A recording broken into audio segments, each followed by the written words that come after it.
Gue kayaknya berapa kali gue pada saat nonton ngeliat Clara Brand anjingnya cantik banget ya. Berapa kali kayaknya nggak cuma sekali. The Talkies, ngomongin film bersama Bayu dan Edoy.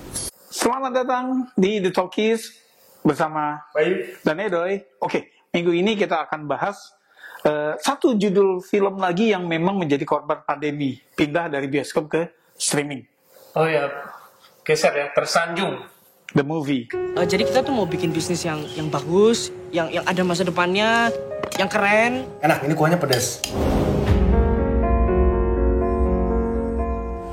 Kak, ini enak banget sih. Kita bisa langsung mulai nih jualannya. Hidup adalah belajar bagaimana menemukan cinta. Tersanjung The Movie. Tersanjung The Movie. Nah, kalau untuk umuran kita tuh mungkin ngeh ya sama sinetronnya dulu hits banget gitu kan. Karena itu sinetron pertama yang berseri-seri. Ya, sampai 7 season. 7 atau 9? 7 season. 7 ya? Sampai pemainnya tuh bahkan ganti-ganti. Iya, dan harus nih kalau buat yang belum ngalamin ya, dulu tuh sinetron gak ada yang stripping, seminggu sekali. Oh iya. Seminggu sekali. Jadi kalau nggak salah tuh weekend. Tersanjung tuh maksudnya orang pulang kerja Jumat gitu loh, Jumat malam. Yang main jadi ngangkat semua, jadi mega bintang sinetron semua. Karena emang sinetronnya rating tinggi ya. Ratingnya tinggi banget gitu. Ceritanya tuh biasa, si Indah hamil di luar nikah, kemudian kan akhirnya mereka menikah. Nah, tapi keluarga si cowok yang memang dari kalangan berada, si Indah ini sederhana. Keluarga cowok dari kalangan berada, kemudian ngerasa kayak mertua tuh jadi kayak ibu tiri gitu loh. Nah, kayak gitu. Jadi suka dukanya seorang istri di keluarga suaminya. Filmnya nggak gitu. Ini adaptasi bebas ya. Adaptasi bebas seperti juga Ratu Ilmu Hitam. Yang versi 81 sama 2019 beda ya. Beda. Atau Pengabdi Setan bahkan. Oh iya betul, itu juga. Jadi kalau memang sebelum nonton mungkin baca sinopsisnya atau apa, ini kisah cinta segitiga, ya. Jadi ada 3 sahabat, 1 cewek 2 cowok, Yura, Ian dan Oka, gitu. Nah ternyata walaupun mereka udah deket, tapi timbul benih-benih cinta kayaknya gitu. Tapi gue kalau nonton filmnya enggak, ini bukan cinta segitiga gitu ya. Lu gimana? Oke, gue terus terang gini, gue belum pernah nonton sama sekali Tersanjung, dan gue nggak familiar dengan Tersanjung. Yang gue tahu cuman saking ikoniknya nih orang bilang, oh udah kayak Tersanjung bersambung terus. Iya, nggak selesai. Tapi gue bahkan nggak tahu siapa pemainnya sama sinetron. Lu Tobing. Oke, disutradari Hanung yang bukan favorit gue juga sebetulnya. Tapi dia berdua di sini. Oh iya, itu Pandu Aji Surya, dia tuh ini kan produksi dapur film ya, punyanya Hanung. Oke. Jadi dia memang ngasih kesempatan ke astrada-astradanya untuk naik, dan dia yang nulis oke. skripnya. Hanung juga ya. Ya. Nah makanya gue sempat kok 2 nih sutradara. Oh tapi ternyata itu. Iya. Gue surprisingly gue enjoy. Mhm. Gue bisa enjoy nonton filmnya. Bagi gue oke, karakternya, tokoh-tokoh utamanya yang 3 orang cukup inilah membuat gue peduli. Terus secara pace juga cepat. Kayak dia nggak waste any time gitu, tapi terus bergerak, membuat gue nontonnya enjoy. Overall gue suka filmnya. Kalau lo gimana? Gue juga sebenarnya dulu sekedar tahu, baik, gue nggak yang ngikutin gitu kan. Tapi kalau lagi kebetulan di rumah nonton itu, nggak mungkin kan lo nggak ngeliat gitu loh. Ya, Jihan Fahira dengan akting ikoniknya yang menganga gitu kan, itu dia naik banget dari situ. Ganti dulu Tobing dulu sebagai Indah. Nah, kalau di sini apa ya? Jadi kalau gue bilang gue waktu nonton sih, gue ngerasa ya, nggak tahu gue bisa ngejabarin apa nggak. Gue ngerasa sinetron banget gitu ya. Entah dari plotnya yang memang udah banyak gitu ya, nggak baru, dan sebetulnya nggak masalah juga kan kalau plotnya. Tapi pembawanya itu gitu loh, bahwa misalnya kayak apa ya? Kayak si jahat siapa Jenar Masayu ya. Ya mungkin kalau sinetron itu jadi kayak Leli Sagita gitu ya, tapi maksud gue come on, itu kan sinetron yang udah 20 tahun lewat gitu ya, yang ada pada masanya mungkin pendekatan kayak gitu pas, tapi di sini apa ya harus gitu kan. Terus ini kebetulan settingnya 98, jadi ini mungkin homage ya, karena sinetronnya itu dulu kan diputer 98 sesaat sebelum kerusuhan Mei, ya sesaat sebelum kerusuhan Mei, jadi menjelang demo-demo gitu, Bay.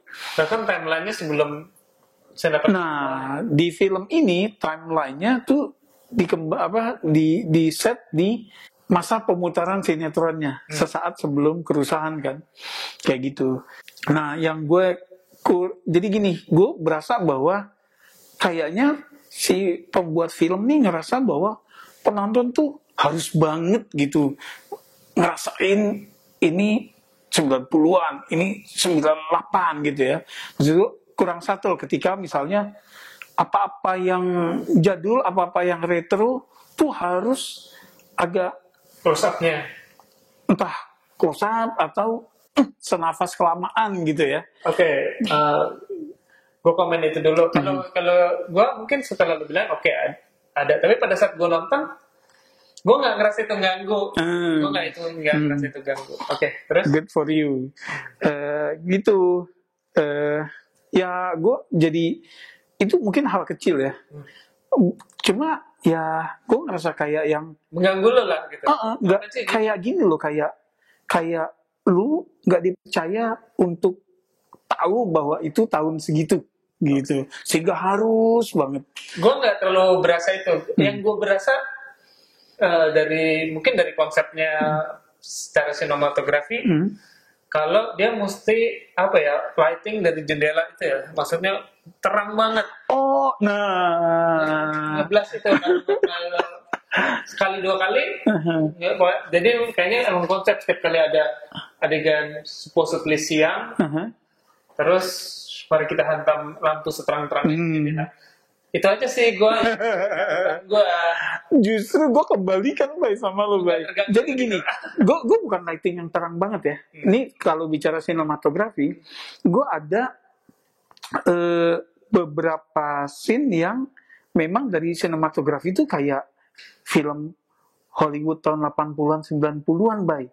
Yang gue suka yaitu ketika misalnya adegan begini nih, di belakang supaya fokusnya kita di belakang tuh dikasih asap Bay, kayak smoking gun gitu Bay. Gitu loh, terutama pas adegan di rumahnya Oka ya. Gitu. Di rumahnya Oka, pas mereka malam-malam di mobil gitu kan ya, lagi ngobrol dan itu ya, wah justru ini berasa retronya tanpa lo harus tunjukin ke muka ini kan gitu loh, yang kayak gitu-gitu. Ini kan sinematografi 80-an 90-an nih gitu sih.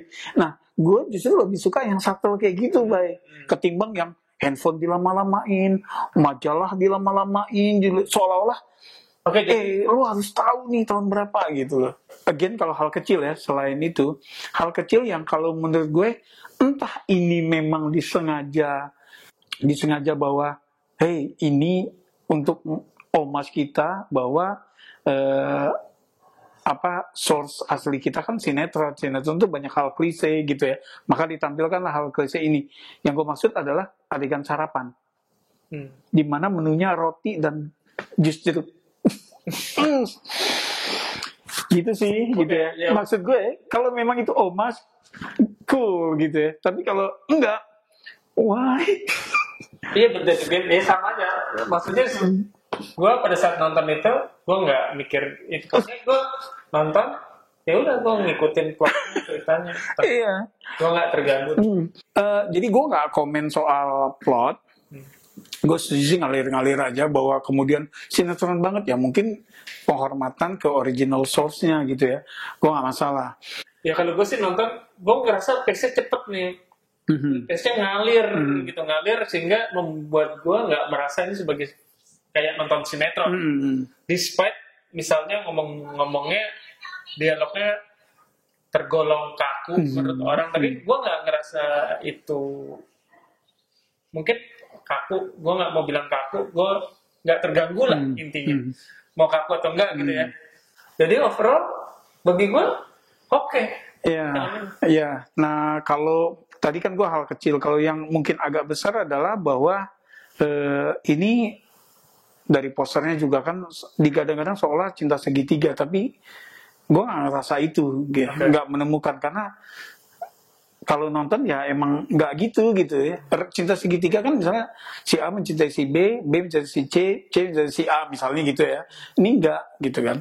Nah terus gue keberatan dengan sudden change dari salah satu karakter utamanya, ya yang tiba-tiba begitu aja gitu loh. Mungkin buat sebagian dianggap surprise gitu, tapi kalau menurut gue jadi nggak konsisten. Nah, again gue ngerasa itu sebagai memang plotnya di situ gitu.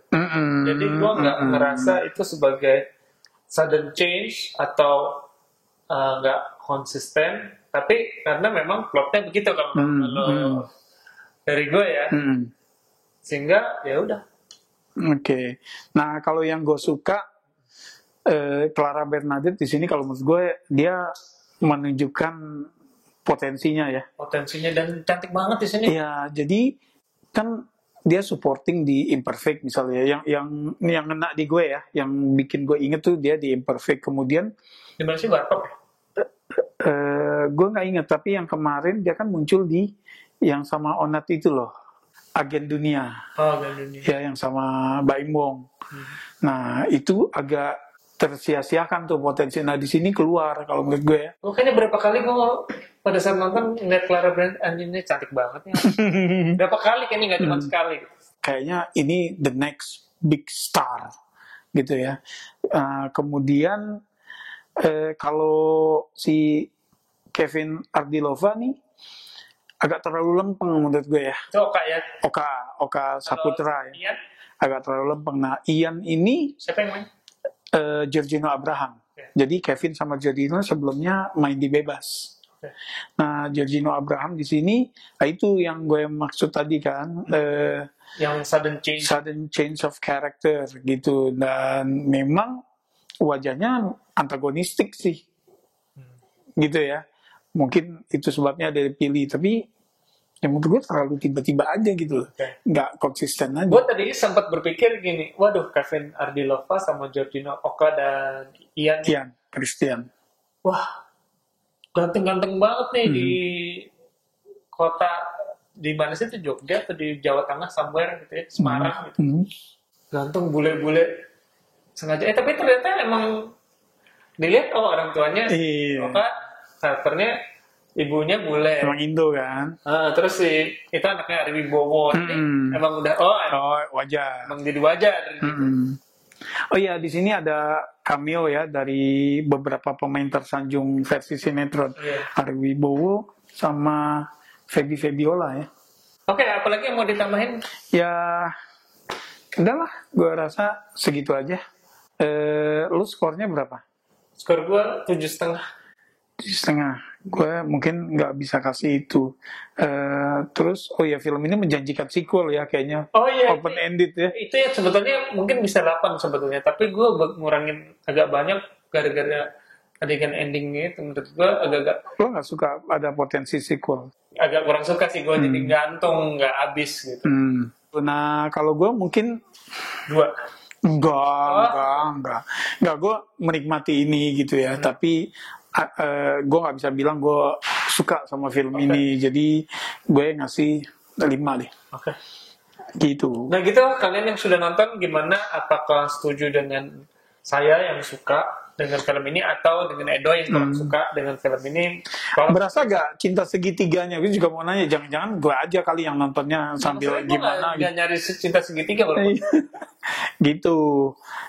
Jadi silakan komen, like, share, jangan lupa subscribe. Sampai ketemu di episode berikutnya ya. Mudah-mudahan kita bisa bahas film klasik, karena belakangan di Disney, di Netflix, di Klik Film gitu ya. Udah mulai banyak nih film Indonesia klasik yang udah di restore ya, udah HD kualitasnya. Oke, boleh lah untuk bulan puasa mungkin kita kasih film klasik Indonesia. Gitu. Oke. Sampai ketemu, makasih udah mampir.